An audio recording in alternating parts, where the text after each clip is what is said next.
I'm not sure that I buy the idea that these attacks are a sign that we're actually winning the war on terror. I mean, how many more victories like this do we really want to endure? Well, it depends how you think it started, sir. I mean, these movements had taken over Afghanistan, had very nearly taken over Algeria in an extremely bloody war, which actually was eventually won by Algerian society. They had sent death squads to try and kill my friend Salman Rushdie for the offence of writing a novel in England. They had sent death squads to Austria and Germany, the Iranians had, for example, to try and kill Kurdish Muslim leaders there.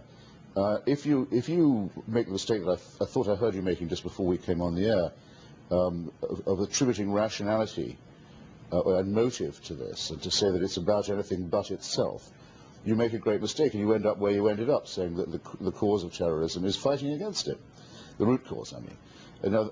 You even said, extraordinarily to me, that there was no terrorist problem in Iraq before 2003. Do you know nothing about the subject at all? Do you wonder how Mr. Zarqawi got there under the rule of Saddam Hussein? Have you ever heard of Abu Nidal? Have you ever heard of Abu Nidal, the most wanted man in the world, who was sheltered in Baghdad? The man who pushed Leon Klinghoffer off the boat was sheltered by Saddam Hussein. The man who blew up the World Trade Center in 1993 was sheltered by Saddam Hussein. And you have the nerve to say that terrorism is caused by resisting it and by deposing governments that endorse it. No, actually, at this I didn't stage, say that, after what happened in London yesterday, I did say, though, was that Iraq was not a center of terrorism before we went in there, but it might be now. How can you could make the claim that you just made about any other country in the Middle East, including Saudi Arabia. Absolute so do you think we ought to invade Saudi Arabia, where most of the hijackers from 9/11 came from? Following your logic, Christopher.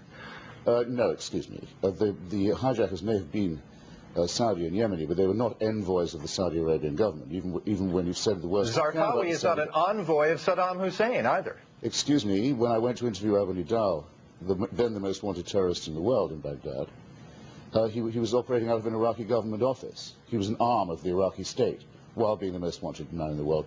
The same is true of the shelter and safe house offered by the Iraqi government to the murderers of Leon Klinghoffer and to Mr. Yassin, who mixed the chemicals for the World Trade Center bomb in 1993. How can you know so little about this and be occupying a chair? I guess because I listened to the 9/11 Commission and read their report, and they said that Saddam Hussein was not exporting terror. I suppose that's how, Christopher. Well, then no, maybe they just needed to listen to you, Christopher. I'm not sure that they actually did say that. What they did say was they didn't know of any actual operational connection. That's right. No substantive operational connection. And Al-Qaeda. Any direct operational connection. Now, that's because they don't know. They don't say there isn't one. They say they couldn't find one. But I just gave you a number of, I would have thought, rather suggestive examples.